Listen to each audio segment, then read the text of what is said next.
जनसंवाद का साक्षात्कार कार्यक्रम में आपका स्वागत है। आप डिजिटल टेक्नोलॉजी से लंबे समय जुड़े हुए यूनिटेक ब्रांड है, उसके बारे में थोड़ा अपना परिचय देने के साथ ही विस्तार से बताएं कि क्या कर रहे हैं आप। धन्यवाद सुभाष भाई। मैं नरेश आर्या, चेयरमैन यूनिटेक ग्रुप। मैं बी इलेक्ट्रॉनिक्स एंड टेलीकम्युनिकेशन 1988 में मैंने कंप्लीट करके MBA का कोर्स किया। मेरे बाबूजी की हमेशा बहुत प्रेरणा थी कि हम कुछ नई चीज़ राउरकेला को दें, और उन्होंने कहा कि भाई तुम इलेक्ट्रॉनिक्स इंजीनियरिंग करके आए हो। उस समय कंप्यूटर साइंस टेक्नोलॉजी नहीं थी, तो मैंने कंप्यूटर के क्षेत्र में अपने आप को आगे बढ़ाने का प्रयास किया। इस गत 34 वर्षों में हमने करीब 50,000 बच्चों को कंप्यूटर की शिक्षा प्रदान की है, जो कि डिजिटल टेक्नोलॉजी के अंतर्गत आता है। इससे हमने पूरा प्रयास किया कि बच्चों को आज के समय में उच्च शिक्षा मिल पाए। IT के क्षेत्र में हम IT के क्षेत्र में हार्डवेयर का भी काम करते हैं, मेंटेनेंस का भी काम करते हैं और एजुकेशंस भी हम प्रोवाइड करते हैं। आज हमारा नेटवर्क पूरे उड़ीसा में फैला हुआ है। हमारे 20 सेंटर में हम लोग डिजिटल टेक्नोलॉजी और लेटेस्ट टेक्नोलॉजी के बारे में बच्चों को जानकारी देते हैं। ये मेरा विश्वास और ये मेरा मानना भी है कि जिस प्रकार से IT के क्षेत्र में और डिजिटल के क्षेत्र में कंटिन्यूस ग्रोथ हो रही है, इससे हर एक को जुड़े रहना चाहिए, तो अपडेटेड रहेगा इंफॉर्मेशन टेक्नोलॉजी। और आप समझ भी रहे हो, और आज हमारे श्री नरेंद्र भाई मोदी जी प्राइम मिनिस्टर का भी ये विजन है कि इस पे ही हम पूरा का पूरा आने वाले समय में फोकस करें। ये IT से लेके डिजिटल टेक्नोलॉजी का आप सफ़र किस तरह से देख रहे हैं, और इसका आज कितना उपयोग हो रहा है, उसका क्या फ़ायदा आम लोगों को हो रहा है? मेरी एक बहुत कॉमन सेइंग है, world became a village now. तो ये IT के माध्यम से और डिजिटल टेक्नोलॉजी के माध्यम से ये संभव हो पाया है कि हम पूरे संसार को एक नज़रिए से देख पा रहे हैं। मैं आपको एक उदाहरण देना चाहूँगा। अभी यूनिटेक ने गवर्नमेंट के साथ मिल करके digital learning of emerging technology हमने चालू किया है। थोड़ा सा मैं आप लोगों को बताना चाहूँगा कि अगर आप 40 साल का इतिहास IT इंडस्ट्रीज में अगर देखोगे डिजिटल, तो अमेरिका इस चीज़ को कवर करता है। ये शुरुआत अमेरिका से होती है और पूरे संसार में ये चीज़ फिर परिवर्तित हो जाती है। तो ये जो digital learning of emerging technology आज की डेट में बहुत आवश्यकता हो गई है, क्योंकि हमको प्री स्किलिंग और अप स्किलिंग करना पड़ रहा है, क्योंकि हम कंटिन्यूस टेक्नोलॉजी के माध्यम से हमें बहुत सुविधाएं मिल रही हैं। आज अगर आप देखो, पेमेंट्स भी ले लो, कभी हमें बैंक में जाके लाइन में लगा रहना पड़ता था, पैसा डिपॉजिट करना पड़ता था। आज हम ऑनलाइन ट्रांसफ़र कर पा रहे हैं, रेलवे टिकट की हम बुकिंग कर पा रहे हैं। ये सारे डिजिटल टेक्नोलॉजी के माध्यम से आ रहे हैं। तो यहाँ हमारा एक कमिटमेंट हो जाता है सोसाइटी को, हम भी अपने आप को समय के साथ अपग्रेड करें।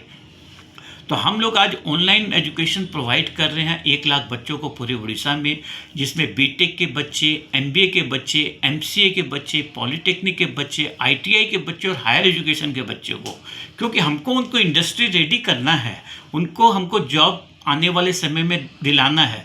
तो ये डिजिटल टेक्नोलॉजी के माध्यम से ही ये लोग अपने को प्री स्केलिंग और अप स्केलिंग कर पाएंगे।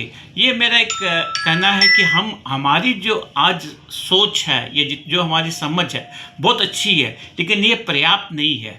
आने वाले भविष्य में हमको अपने आप को अपडेट करना पड़ेगा, और उड़ीसा में आज यूनिटेक पूर्ण रूप से इस टेक्नोलॉजी के माध्यम से स्टूडेंट्स को पूरी तरफ से शिक्षित कर रहा है। ये ऑनलाइन और डिजिटल एजुकेशन में कितना फ़र्क है, क्योंकि कोरोना के समय में एक डिजिटल एजुकेशन, ऑनलाइन एजुकेशन का प्रचलन थोड़ा ज़्यादा शुरू हुआ और अब वो बहुत व्यापक रूप ले लिया है। तो डिस्टेंस एजुकेशन और ऑनलाइन एजुकेशन में क्या फ़र्क है? बहुत अच्छा सवाल है आपका। मैं थोड़ा फिगर आपको देना चाहूँगा। आज के समय में पूरे संसार में करीब 10 करोड़ ऑनलाइन लर्नर्स हैं, और हमारे भारत में करीब 3 करोड़ ऑनलाइन लर्नर हैं। ठीक है, कोरोना के टाइम में इस चीज़ को बूस्टअप मिला, लोग घरों में बैठे हुए थे। इसका एडवांटेज क्या हो रहा है कि हम घर पे बैठे हुए वर्ल्ड क्लास टेक्नोलॉजीज़ का हम अध्ययन कर सकते हैं। मैं एक एग्जाम्पल के तौर पर कोर्सेरा, जो वर्ल्ड की लीडिंग ऑनलाइन एजुकेशन प्लेटफॉर्म है, हम उनके इम्प्लीमेंटेशन पार्टनर हैं। 2013 में स्टैनफोर्ड यूनिवर्सिटी, जो संसार की सबसे अच्छी यूनिवर्सिटी, उसके 2 प्रोफेसर ने इसको डिजाइन किया। उसके माध्यम से हम 6000 कोर्सेज आज बच्चों को प्रोवाइड कर रहे हैं और 3000 प्रोजेक्ट्स हम बच्चों को प्रोवाइड कर रहे हैं। इससे एडवांटेज हमें ये हो रहा है कि वर्ल्ड की कंप्लीट टेक्नोलॉजीज हमारे सामने में है, अब हमको उसका अध्ययन करना है। जैसा आपका प्रश्न है कि इसकी आवश्यकता इसलिए है कि हमारे जो एग्जिस्टिंग एजुकेटर्स हैं, ये फैकल्टी मेंबर्स है, they are not trained with the time. समय आ गया है कि उनको भी अपने आप को अपलिफ्ट करना पड़ेगा, क्योंकि समय रुक नहीं रहा है। समय बहुत तेज़ गति से डिजिटाइजेशन की तरफ बढ़ रहा है। तो इस ऑनलाइन एजुकेशन के माध्यम से बच्चे अपने आप को, फैकल्टी अपने आप को अपडेट कर पाएंगे। तो इस कारण हम कहीं पर भी हमारी लिमिटेशंस नहीं रह पाएगी कि अब हम ये चीज़ नहीं जान रहे हैं। जो जानेगा वही कर पाएगा। आर्टिफिशियल इंटेलिजेंस का क्या उपयोग हो रहा है, उसका क्या उसका बेनिफिट है, उसका डिमेरिट्स क्या है, थोड़ा उसके बारे में बताएंगे। बड़ा सटीक सवाल शोभा जी आपने पूछा है। मैं इसको थोड़ा विस्तृत से बताना चाहूँगा।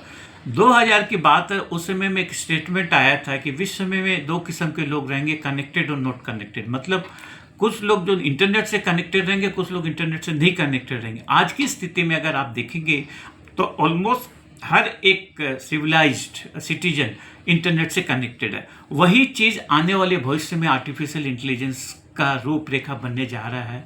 ये मैं फिर से धन्यवाद देना चाहूँगा हमारे प्राइम मिनिस्टर को, जो कि आज इंडिया नंबर 2 पोजीशन में वर्ल्ड वाइड में आर्टिफिशियल इंटेलिजेंस के ऊपर में अपना प्रयास कर रहा है। आने वाले समय में या तो लोग एआई जान रहे होंगे, उन्हीं को जॉब मिलेगा। जो एआई नहीं जान रहे होंगे, उनका जॉब कट जाएगा। आर्टिफिशियल इंटेलिजेंस एक विस्तृत रूप से कोई भी चीज़ के बारे में हमें संपूर्ण जानकारी देता है। एक एग्जाम्पल के तौर पर आज हम अगर स्कूल में बच्चों को पढ़ाते हैं, जो ट्रेडिशनल वे में पढ़ाई अभी चेंज हो गई है। अभी पूरा का पूरा आप स्कूलों में देखेंगे इंटरेक्टिव पैनल आ गया है, पावर पॉइंट से उनका प्रेजेंटेशंस बन रहा है और उनको कोई भी चीज़ें एग्जाम्पल के तौर पर उनको पढ़ाया जा रहा है। ये एक छोटा सा एग्जाम्पल मैं आर्टिफिशियल इंटेलिजेंस का दे रहा हूँ। इस प्रकार के हमारे व्यापार में, हमारे काम करने के तरीके में, जर्नलिज्म में, प्रिंटिंग में हमारे पास में लाखों ऑप्शंस रहेंगे, जिसके बेसिस पे हम अच्छी सिलेक्शंस कर पाएंगे। इसको आर्टिफिशियल इंटेलिजेंस करें, क्योंकि इतनी ज़्यादा जानकारी आज अवेलेबल है, वो सब चीज़ में तो हम कनेक्ट पर्सनली नहीं हो पाएंगे। तो इसका उपयोग 2030 तक अगर आप देखेंगे तो इंडिया में कम से कम एक्सपेक्ट किया जा रहा है 20 करोड़ लोग आर्टिफिशियल इंटेलिजेंस को अपने व्यापार में, अपने जॉब में, अपने कर्म क्षेत्र में इसको यूटिलाइज करेंगे। तो ये बहुत ही तीव्र गति से इसका उपयोग बढ़ रहा है।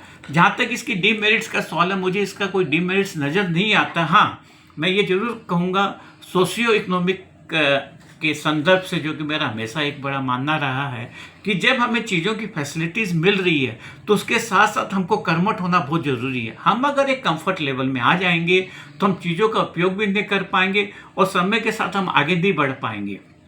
तो हमारे निजी जीवन में जो हम अपना कार्य क्षेत्र में हम जैसा प्रयास कर रहे हैं, वो प्रयास भी करते रहें और लेटेस्ट टेक्नोलॉजी को हम अपने कार्य क्षेत्र में उसका उपयोग भी करते रहें। अगर ये कॉम्बिनेशन बना रहेगा तो सोशियो इकोनॉमिक बैलेंस हमारे समाज में बना रहेगा। धन्यवाद। थैंक यू जी, नमस्कार।